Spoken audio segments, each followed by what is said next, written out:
Okay, let's unpack this. We're in this era of, well, incredibly rapid technological change, right? And nothing seems to be evolving faster or with more profound implications than this intersection of artificial intelligence and global defense. Absolutely. It's really shifting things. Yeah, I mean, forget what you thought you knew about military spending, budgets, all that, because the game has fundamentally changed. Hmm. It's kind of mind-boggling, actually. It really is. The paradigms are definitely shifting. So today we're taking a deep dive into this really illuminating discussion featuring Muki Tenenbaum and Claudio Suchovicki. Suchovicki himself said Tenenbaum's insights changed a bunch of paradigms for him. High praise and warranted, I think. Definitely. So our mission here is to pull out the most important nuggets from what Tenenbaum was saying, give you a shortcut, basically, to understanding how AI is reshaping military power, geopolitics, even the investment landscape. Yeah, there's a lot to unpack there. Get ready for some serious aha moments, I think, and some genuinely surprising facts that might just shift some of your own paradigms along the way. Okay, let's do it. So here's where it gets really interesting right off the bat. The sheer scale of U.S. defense spending, it's always staggering. But Tenenbaum argues it's how they're spending it now that's the real story. It signals this monumental shift. Right. He put a number on it for 2024. He did. An absolutely monumental figure. In Yeah. 2024, the United States allocated, get this, $50 billion specifically to defense. Just let that sink in. It's 50 billion. It's huge. And to really grasp the magnitude, he points out that this single figure, $50 billion, it surpasses the combined defense budgets of the next 10 highest spending countries. Combined. Combined. And we're not talking small players here. That list includes China, Russia, England, Germany, Israel, South Korea, Taiwan, major economic and military powers. All of them together, still less than that one U.S. figure. Exactly. All of them together don't reach what the U.S. is spending. It's almost incomprehensible, isn't it? It is. And what Tenenbaum really emphasizes is that we shouldn't just see this massive number as, a cost, like a burden on the budget. Right, not just an expense line. Exactly. He frames it as a profoundly strategic investment. He really drives this home by showing that 2024 marks this major pivot in the budget. The focus isn't predominantly on the traditional stuff anymore. Like soldiers, tanks, the usual hardware. Soldiers, tanks, conventional weapons, fixed bases, even, the fighter jets we always hear about. Instead, a really significant chunk of this colossal spending is now aimed squarely at artificial intelligence. Okay, so how significant are we talking? Well, the specifics are even more striking. Tenenbaum highlighted that a remarkable 30% of all AI-related spending within the entire United States. Wow. All spending, like across every industry. Every sector. Mining, heavy industry, education, consumer tech, you name it. Anything using or developing AI, 30% of that total spend is earmarked for defense. That's incredible. And it's not just government money either. That's another key point Tenenbaum makes. It includes substantial contributions from private companies. It shows this broad, almost like a national mobilization of AI resources towards defense. So, okay, what does this all mean for us, for you listening?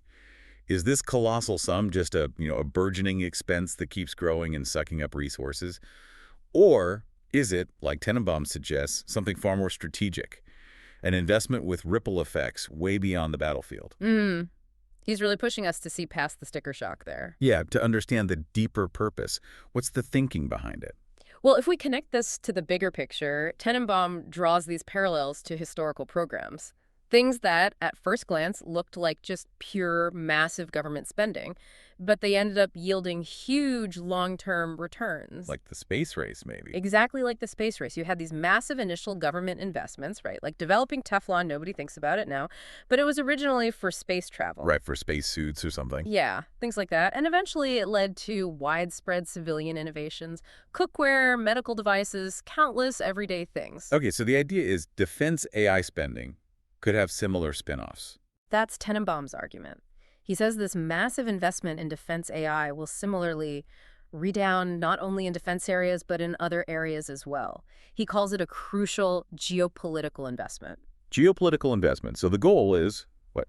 Long-term advantage. Exactly. Securing a long-term strategic advantage that pays dividends way beyond just immediate military capability.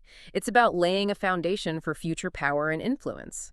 Militarily, sure, through overwhelming tech superiority, but also economically through those spin-off innovations that will inevitably reshape other industries. So it's a calculated bet on future dominance, Yeah. A basically. huge one, yeah, a calculated bet. That's a powerful reframe, seeing it as an investment, not just an expense. But, Kay, it immediately brings up that fundamental question Tenenbaum and Suchovicki grappled with. Defense against whom? Who are the perceived adversaries driving this huge AI-focused investment? And how does that shape the actual strategy? Right, because $50 billion isn't just for show. Tenenbaum is very direct about this. His focus is quite clear. He identifies China as the #1 candidate for an adversary. Okay. China. He notes there's significant military buildup, but, and this is a critical distinction he makes, we'll probably come back to it, he calls that buildup disorderly and disorganized. Interesting. Disorderly. Not just big, but messy. Exactly, which hints at vulnerability. Then there's Russia, of course, especially given everything in Ukraine and the implications for NATO and European security. Russia remains a key factor driving this defensive posture. Still a major concern. Definitely. But then Tenenbaum quickly dismisses less significant threats, like North Korea or Iran.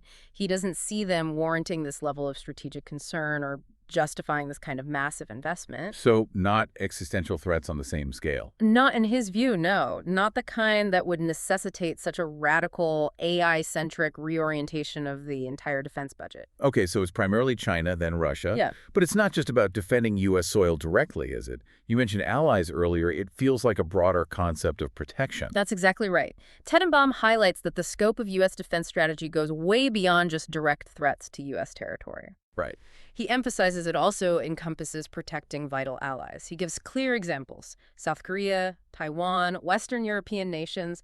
These are countries whose security is seen as deeply intertwined with U.S. interests through treaties, economics, you name it. So the strategy behind this huge AI investment is... The underlying strategy, he explains, is dissuasion. Basically, deterrence through overwhelming technological advantage. making it pointless for anyone else to even try. Pretty much. Yeah. By creating this massive technological edge with AI something, adversaries, in his view, cannot have. Okay. Because the cost, the complexity, the whole ecosystem required is just too high for them to replicate effectively. Right. The goal is to make any aggressive action seem utterly futile, hopeless. This aims to compel potential aggressors to, as he puts it, get off the train of being a threat. Get off the train. Yeah. Meaning abandon aggressive plans. Yeah, give up their aggressive ambitions because the odds are just impossibly stacked against them.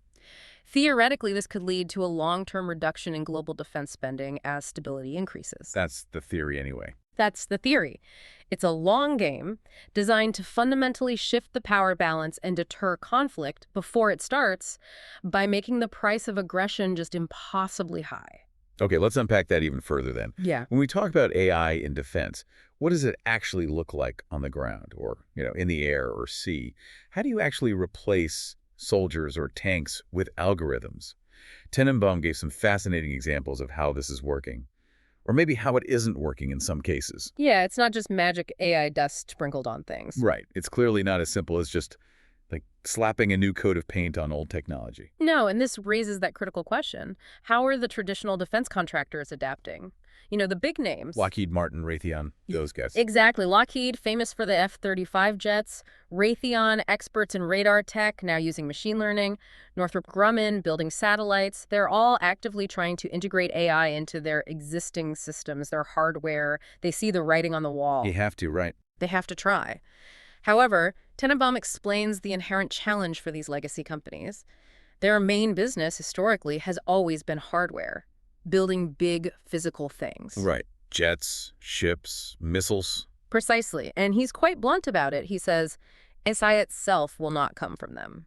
They're fundamentally reliant on external AI development, often from smaller, more agile tech firms, because deep AI expertise just isn't their core competency. Their whole organizational structure isn't really built for rapid software innovation cycles. And Tenenbaum also touched on something that really surprised me, the internal resistance within these huge corporations. Mm. It's not just a tech hurdle, it's like a human one. People worried about their jobs. Absolutely. That's a huge factor, Tenenbaum observed.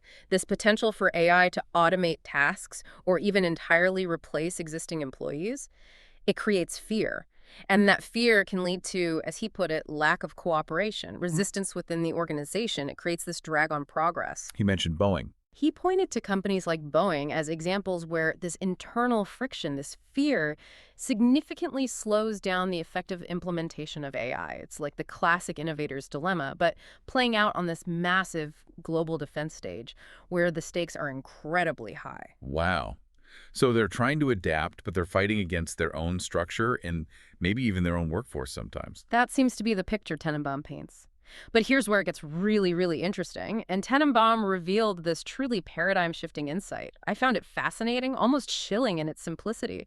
He basically said, war helicopters are no longer useful. Whoa. Yeah. Just useless. Flat out. He didn't mince words. He cited the example of South Korea dramatically canceling a major purchase of American Apache helicopters, top-of-the-line machines. Why? What happened? Because inexpensive drones, costing what he metaphorically called 3 pesos, meaning just a few $1,000s, a tiny fraction of a helicopter's cost can effectively destroy multi-million-dollar helicopters. Seriously.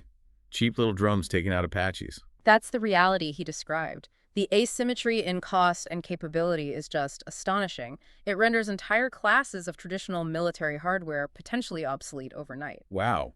Okay, that really highlights the point, doesn't it? Just Yeah. adding AI to old, vulnerable technology makes no sense if the basic platform itself is obsolete in this new kind of warfare. Exactly. It's not about making a traditional helicopter smarter. It's recognizing the helicopter itself might now be the liability.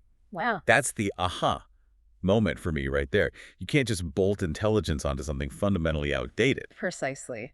Tenenbaum emphasizes that the truly effective, the truly innovative approach involves designing entirely new autonomous weapons systems from the ground up, with AI built in right from the core. Not retrofitting, starting fresh. Starting fresh, he gave the example of Blue Water, a startup developing autonomous ships from scratch. They explicitly say that just automating existing ships isn't enough. Hybrid arrangements do not work well, is the quote he used. Like trying to put a jet engine on a horse cart? Just doesn't make sense.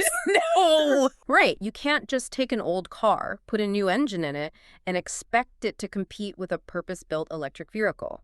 It needs a complete rethinking right from the drawing board, a holistic integration of AI from concept to deployment. Okay, but this immediately brings up the ethics, right? Autonomous weapons, making decisions. Of course.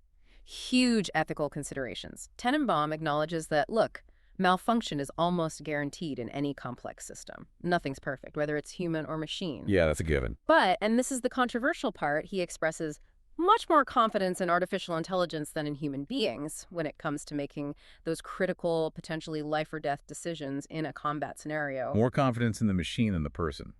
That's a big statement. It is. His reasoning is rooted in the idea that AI, being devoid of emotion, fear, panic, or bias, could potentially make more objective, calculated decisions under extreme pressure than a human soldier might. That's a truly provocative thought. Entrusting AI with life or death decisions in combat. For many of us, I mean, the very idea of machines making those calls without direct human oversight, it raises huge ethical alarms. Can you elaborate on his reasoning there? Like, what specific human errors or biases did he think AI mitigates? Yeah, it's definitely a point that makes you stop and think. Tenenbaum's perspective is very pragmatic, almost cold, you could say, in its assessment of human fallibility under the extreme stress of combat. He's not dismissing human value, not at all. He's analyzing performance under duress. Okay. He argues that human soldiers, however brave and well-trained, are susceptible to fear, anger, exhaustion, the fog of war, cognitive biases, things that can lead to misjudgment, unnecessary escalation, or even tragic mistakes in the heat of battle. The human element, with all its flaws. Right. An AI, he posits, operates purely on logic, data, and its programmed parameters.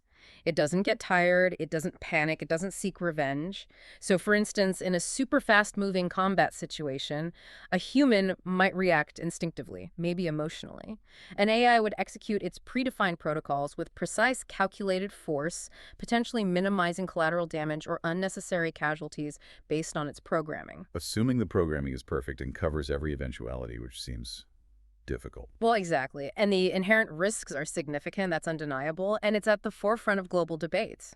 These systems need exhaustive validation, strict rules of engagement. Oh, Tenenbaum's point about malfunction is almost guaranteed acknowledges that no system is foolproof. An AI error could be catastrophic. absolutely. But his core point, I think, is probabilistic. He suggests the probability of those kinds of errors, or errors leading to disproportionate harm, might actually be lower with AI than the cumulative errors made by humans under extreme stress in the chaos of war.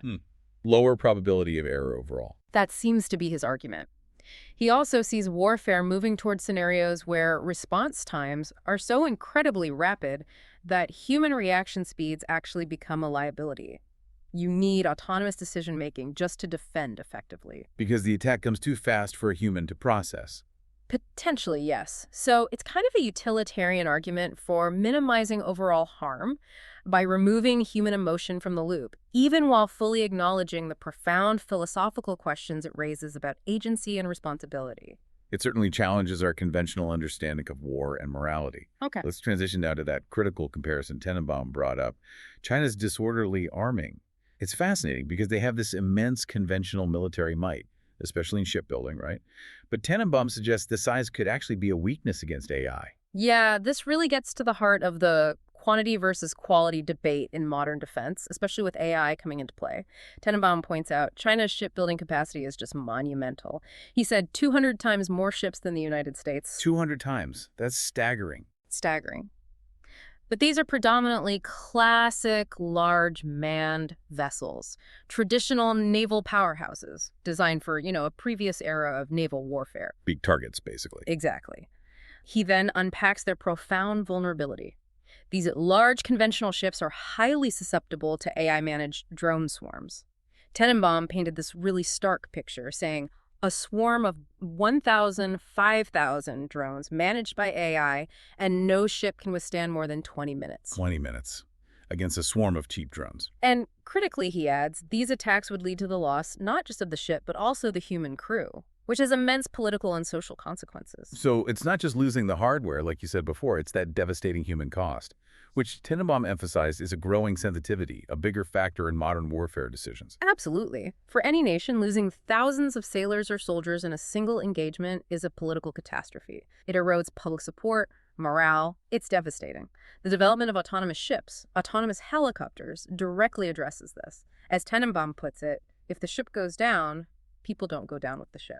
You save the personnel, the expertise. You preserve human life and valuable expertise. This is a potential game changer for political will in any prolonged conflict. A government can much more easily justify losing an unmanned vessel than a ship full of its citizens. Makes sense.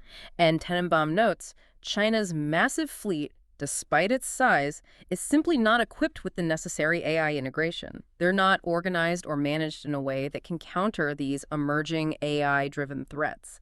Their whole approach is fundamentally different from the U.S.'s AI-centric pivot. So their sheer numbers actually become a liability, a giant target. In this specific context, yes, a liability rather than an asset, a giant target for smaller, smarter, potentially expendable AI-controlled systems. Which brings us right back to Tenenbaum's earlier point about the hybrid problem, doesn't it? Trying to just add AI to existing human-operated systems. It's Yeah. like that racehorse and Ferrari analogy. It just doesn't work optimally. Precisely. His argument is that the older conventional systems are fundamentally designed around human operation. Trying to graft AI onto them creates inefficiencies, vulnerabilities, bottlenecks that fully autonomous AI-native systems just don't have. Like trying to make a steam engine run on microchips. Yeah, the underlying architecture isn't compatible for peak performance. You really need to start fresh. And just to quickly loop back to the ethics position, but Tenenbaum's position remains consistent. While he acknowledges malfunctions can happen, Right. he explicitly trusts AI more than humans in these high-stakes, rapid decision environments, especially when the goal is minimizing human casualties and avoiding those emotional pitfalls of human combatants. Yeah. He sees it as a logical, maybe controversial, but necessary step in how warfare is evolving. Okay. This takes us to another surprising twist in the narrative that Tenenbaum highlighted. We've heard a lot, especially recently, about how advanced AI agents might actually replace a lot of startups, right? As the big companies roll out these incredibly powerful general-purpose AIs. Yeah, the fear that the giants will just absorb everything. Exactly. But Tenenbaum highlighted the defense AI industry. as this unique space where startups are actually thriving, like really thriving, against that broader tech trend. Yeah. Why is that? What's different about defense AI? It's a really interesting observation about market dynamics and the unique sensitivities around defense. What Tenenbaum observes is that the major established AI companies, think Microsoft, Google, even SpaceX to some extent. Big tech players. Right. While they might have some cloud services used in defense, they generally avoid direct, deep involvement in creating actual defense systems or weapons divisions. Why? Is it technical or something else? Tenenbaum attributes it primarily to their motivation to maintain a public image as human and ethical. These tech giants are intensely brand conscious. They face pressure both internally from employees and externally from the public, investors, to steer clear of direct military applications, especially the lethal kind. So it's about PR, basically, avoiding the merchant of death label. Largely, yes. It often leads them to initially resist defense work, then maybe only assist peripherally, rather than fully committing their core AI talent to building military hardware or software. Okay, so their reluctance, driven by brand perception and maybe internal ethics debates, creates a gap in the market. Exactly. This reluctance leaves, as Tenenbaum put it, a very large place for smaller, more agile startups to innovate. They can step into this space without facing direct head-on competition from the industry giants. It creates this unique and, frankly, highly lucrative market vacuum. And the money is flowing into these startups. Oh, yeah. The financial influx is significant.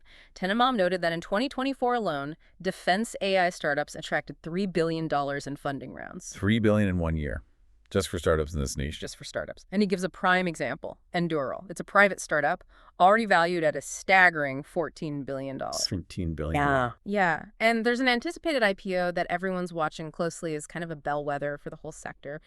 Their success really demonstrates the appetite for these specialized defense AI solutions. And you mentioned Palantir too, right? They're kind of different. He did. Palantir is a standout. He calls it a pure play defense and artificial intelligence company. About 90% of their business, he estimates, is dedicated to defense and intelligence. They're all in. All in. And despite the inherent secrecy around their contracts, they can only report things in broad terms because of national security. Their stock has achieved what he called crazy numbers. He cited its price-to-earnings ratio, the PE ratio, reaching an astonishing 150 to 180. Okay, hold on. For listeners who might not track financial metrics daily, a PE ratio of 150, 180, that's extraordinarily high, right? What does that actually signify in the market, especially for a company in a niche, kind of secretive sector like this? That's an excellent point to clarify because it's not intuitive. So basically, the PE ratio tells you how much investors are willing to pay for each dollar the company currently earns. A typical healthy growing company might have a PE of, say, 20, maybe 30. Okay. When you see a PE of 150 or 180, it signifies immense investor confidence, but not necessarily in current profits. It's all about the future growth potential. They're betting big on the future. Exactly. Investors are betting heavily that Palantir's earnings are going to absolutely explode in the coming years. For a company like Palantir in this niche defense AI sector, that sky-high PE reflects a few things. One, the expectation of continued massive government contracts. Two, the understanding that their tech is cutting edge and really hard to replicate. And three, the belief that they're a critical player in a rapidly expanding geopolitically essential market. It's a premium valuation because they're seen as indispensable to national security, where demand is pretty much guaranteed. That's a good way to sum it up. Indispensable, guaranteed demand. It's a bet on their central role in this AI-driven defense future. Okay, so this is fundamentally different from other AI sectors then, where you see like Google's Gemini basically trying to eat Photoshop's lunch. The giants horizontally expand to push out smaller players. Right. But in defense, because of the unique challenges, the ethical perceptions, the specific needs, the startup landscape is actually much more robust and arguably necessary. That's precisely Tenenbaum's point. Now, he does predict that eventually the major tech companies will probably lose a little modesty, as he put it, regarding their ethical stance. Meaning they'll jump in eventually. As the market matures, as the geopolitical imperative becomes undeniable, he thinks they'll start acquiring these innovative defense AI startups to integrate their capabilities. Get that expertise in-house. Makes sense. Acquisition targets. Yeah. He specifically cited Kraken Robotics. They're a public company specializing in underwater war robots, which are becoming critical for things like protecting undersea internet cables. Oh, right. Big vulnerability there. Huge. He sees Kraken as a likely acquisition target. And Doral, once it goes public, is another strong candidate for that kind of consolidation. Okay. But for now, Tenenbaum emphasizes it's very much a dynamic, startup-driven space, Yeah. uniquely positioned for the moment to avoid that direct competition from the big tech giants. Fascinating dynamic. Okay, let's zoom out a bit now.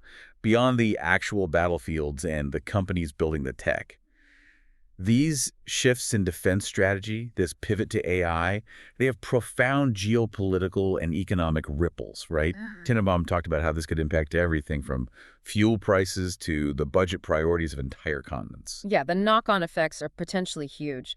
What's fascinating is how AI's inherent efficiency translates into these broader economic impacts. Tenenbaum highlighted, for instance, that AI-managed ships. The autonomous ones we talked about. Right. They'll be much more efficient in their energy expenditure compared to traditional crude vessels. They can plot optimal routes, manage power systems with far greater precision, operate without all the life support needed for a human crew. Right. It all adds up. Okay, so less fuel burn. Less fuel burn. And this increased efficiency is, as Tenenbaum suggests, potentially not good news for oil-producing countries. It contributes to this broader trend where technological efficiency drives down demand for certain commodities, including oil. So autonomous ships could actually impact OPEC. Well, maybe not immediately impacting the vast commercial fleets. That's a much bigger scale. But the principle is clear. More intelligent, autonomous systems are inherently more resource efficient. If a significant portion of the world's naval power shifts to these systems, the demand for traditional fossil fuels from that sector will inevitably decrease. It could reshape global energy markets over the long term, though maybe it's a slower burn than some of the other impacts. That's a domino effect I really hadn't considered. Wow.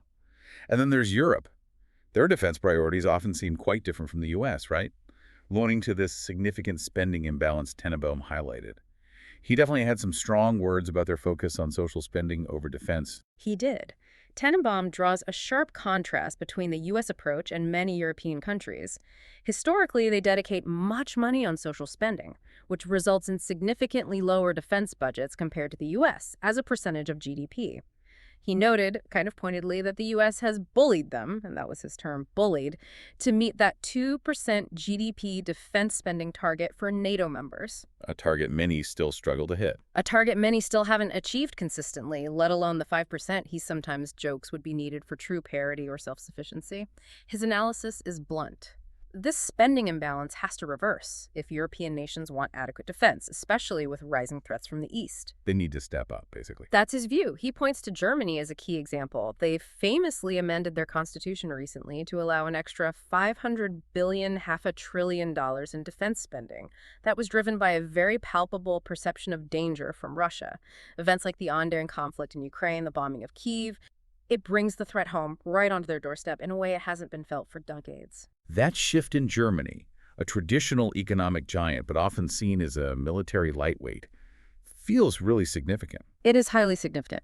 Then, by contrast, Tenenbaum notes Spain is spending very little on defense, relatively speaking, despite being in NATO. Okay. But conversely, you look at the Baltic states, Estonia, Latvia, Lithuania, and Poland.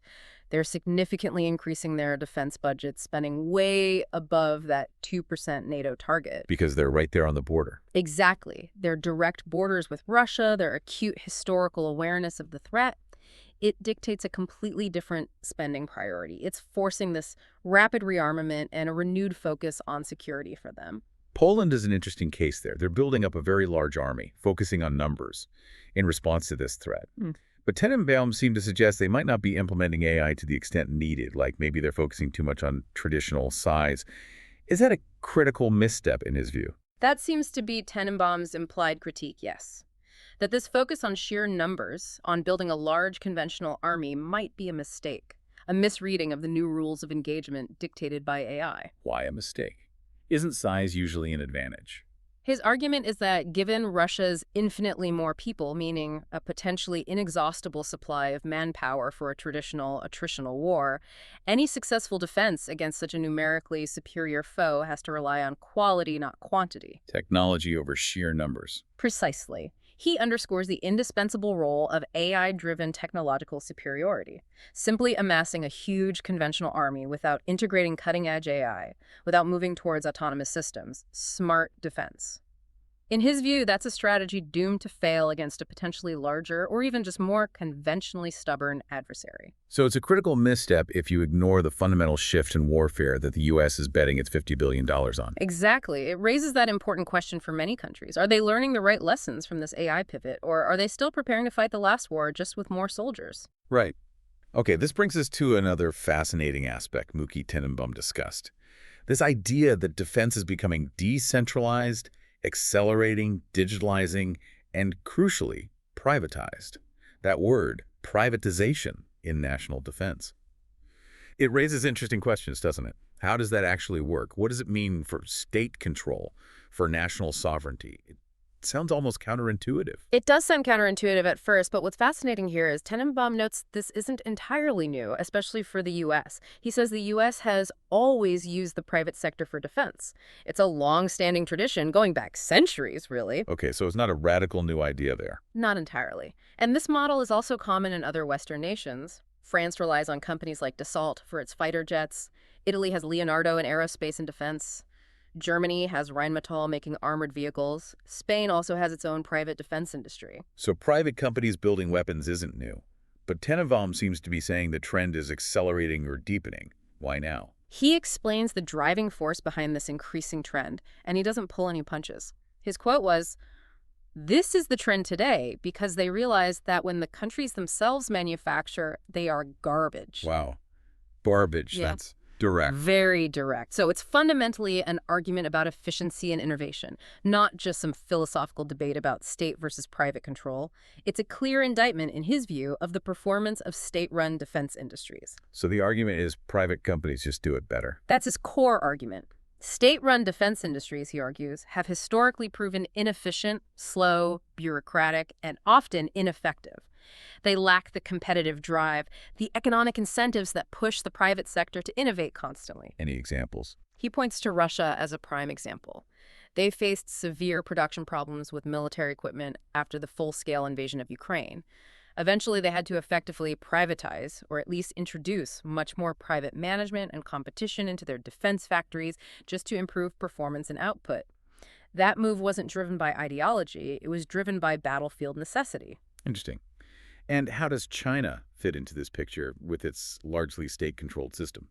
Tenenbaum's analysis of China really highlights this contrast. China's defense industry faces a significant challenge, he believes, precisely because it's predominantly state-controlled. This leads to this internal insularity, where, as he describes it, they count the same stories. Meaning they operate in an echo chamber, no outside ideas. Kind of, yeah. A closed system without the external competition or the vigorous challenge of ideas that drives innovation in more open markets. And this, Tenenbaum argues, ultimately results in what he starkly describes as an unarmed army. Unarmed, despite its massive size and shipbuilding. Unarmed in the sense that they lack the truly cutting-edge, AI-driven technology that defines modern warfare effectiveness, in his view. They have the numbers, the conventional hardware, but not the smarts, the AI integration, the autonomous capabilities. They lack that competitive impetus that breeds real innovation. In Taiwan, by contrast. Taiwan, he notes, is actively arming itself by procuring advanced systems from private companies, both domestically and internationally. A pragmatic approach focused on acquiring the best available technology. Israel, another key player he mentions, operates a hybrid model. They have state-owned giants like IAI in aeronautics, but also incredibly robust and innovative private defense companies like Elbit, which are highly successful globally. This shows a blend can work, but only perhaps when those competitive pressures are maintained even within a mixed system. So it really sounds like Tenenbaum is suggesting that to truly drive innovation and efficiency, especially in a field as critical and fast-moving as defense tech, you need that economic interest. You need competition. Patriotism alone isn't enough. Precisely. That's the core message. Now, to clarify the scope of privatization, Tenenbaum makes it clear he's not talking about private mercenary armies managing soldiers or running entire military operations. Okay, that's an important distinction. Very important. Rather, it means creating a competitive, economically driven environment where private entities innovate and produce superior defense technologies. This ecosystem is fueled by economic interest, and not just patriotism. It creates this powerful incentive structure that purely state-controlled entities often lack. It's about leveraging that capitalist drive for innovation in service of national security, recognizing that pure patriotism, while noble, often isn't enough on its own to drive the necessary technological leaps in today's world. Okay, now let's definitely turn our attention to the financial implications, which Mookie Tenenbaum laid out very clearly. Here's where it gets really interesting for many of you listening who might be thinking about the future of investment. He had some stark warnings, but also some clear ideas about where the smart money seems to be flowing. Yeah, he really connected the dots between the geopolitical shifts and the investment landscape.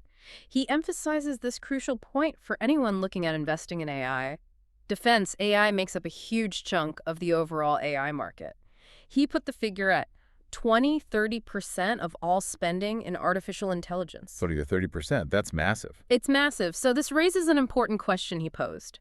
If your investment portfolio is trying to capture the growth of AI, but it includes nothing in defense, then it's fundamentally incomplete. You're potentially missing 20–30% of the market, in his view. A major oversight if you're serious about AI investment. That's how he sees it. He also highlights a unique advantage for companies in this space.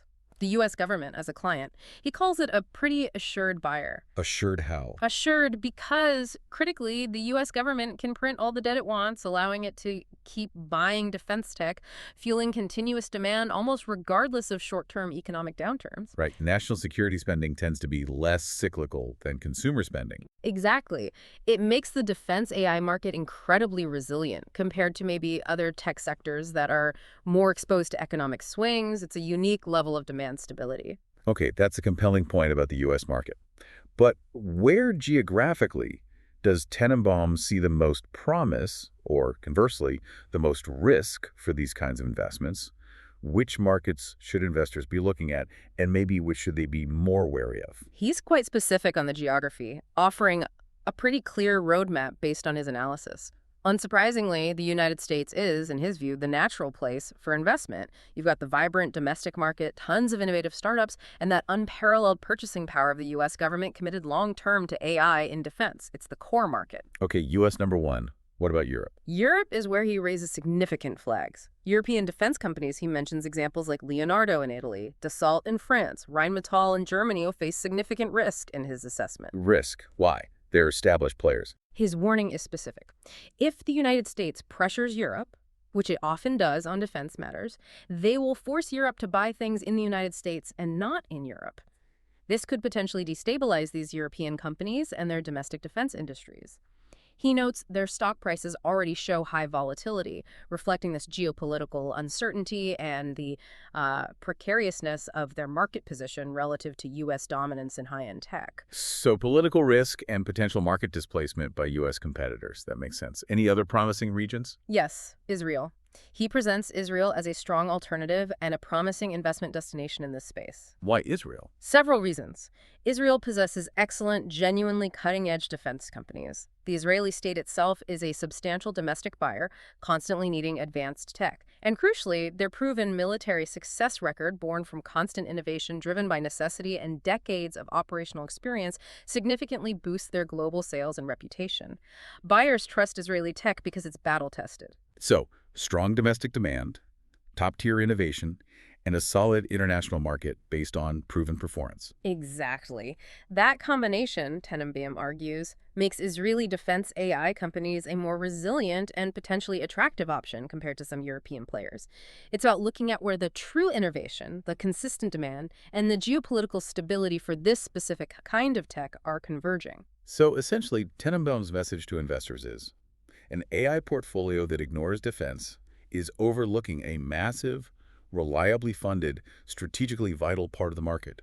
Now, obviously, this isn't financial advice. We have to say that. Of course not. But it is a powerful perspective from Tenenbaum on where the real money and innovation are flowing in the AI world, and frankly, where future power dynamics are being actively forged right now. Yeah, it connects the tech directly to the money and the power. Okay, before we wrap up, Mookie Tenenbaum provided this fascinating kind of bonus track to the discussion, a really stark critique he titled Charlatanry of Beijing, which truly speaks volumes about the global competition in AI and, maybe more importantly, the battle for narrative control. Yeah, this was a really pointed part of his analysis, focusing on China's strategy, or maybe what he perceives as a strategy born from weakness in this specific area. He observed that China, realizing it's potentially left out of artificial intelligence in terms of genuine fundamental innovation and core tech advancement, Left out despite all the hype we sometimes hear. left out of the leading edge, perhaps. That seems to be his assessment. And because of that, he argues, they've resorted to what he bluntly calls charlatanry. Charlatanry, like Oh, faking it. essentially trying to shape the narrative and gain influence without having the underlying substance, in his view. As an example, he cited a recent Congress China hosted in Shanghai. They announced the creation of an international AI governance entity, promoting these, lofty concepts of fairness, ethics, equity, and AI. Sounds good on paper. Sounds good, right? And they proposed this new global organization be based in Shanghai. Tenenbaum's assessment of this initiative, he just called it nonsense. Nonsense. Why? He contends, quite forcefully, nobody will go to that organization. Because, critically, he argues China has nothing to sell, nothing to show, no artificial intelligence of genuine pioneering capability to actually back up such grand claims of leadership in AI governance. So it's all talk, no walk. Trying to set the rules for a game they aren't winning. That's exactly his interpretation. He used this really vivid analogy to drive the point home. He said, it's like China wanting to play soccer and be world champion without a jersey, ball, or field. It is totally ridiculous. Okay, that paints a picture. Yeah. He characterizes this behavior as China fundamentally telling stories, where claims of advanced technology are often, upon closer inspection, unsubstantiated. He describes their purported innovations in some areas as either not working, working badly, or being totally subsidized by the government just to create an illusion of capability, rather than reflecting true market competitiveness or technological breakthroughs. So a warning to be skeptical of the hype. A very strong warning. Tenenbaum's message was clear. One must be very careful with what China says because, in general, if it is advanced technology, it is a story. He believes they're trying to dictate the ethical rules and governance structures for AI purely for geopolitical influence, to mask their own shortcomings in fundamental AI development compared to the West, particularly the U.S. And ultimately, this charlatanry, as he calls it, it distorts the true global AI landscape, right? It could lead people, investors, policymakers to misjudge the situation. And as Tenenbaum implies, it could even lead to an unbalanced portfolio if you misunderstand who the true players and innovators really are in this global AI race. Exactly. It's a critical reminder that not all claims are created equal, especially in rapidly evolving tech fields. Discerning genuine innovation from, well, narrative management is crucial. Wow. What a deep dive that was. We've navigated a truly complex, honestly kind of mind-bending and rapidly evolving landscape today. Definitely a lot to process. Yeah, from that monumental shift in U.S. defense spending towards AI to the potential obsolescence of traditional warfare concepts like helicopters, the surprising rise of specialized defense AI startups, and then those profound geopolitical and economic ripples spreading across the globe. Hmm. It's just crystal clear the future of power is being rewritten. In code. Indeed. Mookie Tenenbaum's insights, I think, really show us that understanding this algorithmic axis of power, as you called it, isn't just for the defense strategists or the Wall Street investors anymore. Right. It feels much broader now. It's for anyone, really, seeking to be truly well-informed in a world where technology is fundamentally redefining global security, economic leverage, maybe even the nature of conflict itself. Okay, so here's a final thought to leave you with, building on all this. Considering the sheer speed and scale of this AI transformation in defense that Tenenbaum described, and thinking about those really thorny ethical dilemmas posed by autonomous systems, what historical military innovations do you think this AI revolution most resembles in its disruptive potential? Is I like the tank, the airplane, nuclear weapons, something else entirely? That's a good question. The parallels and differences are complex. And maybe more importantly, what unforeseen consequences, the things we haven't thought of yet, might arise from this increasing reliance on machines over human judgment in those critical life or death ethical decisions Tenenbaum touched upon. Something to really mull over. Definitely food for thought. Thank you so much for joining us on this deep dive into the insights from Mookie Tenenbaum and Claudio Suchovicki. Keep exploring, keep questioning, and we'll see you on the next deep dive.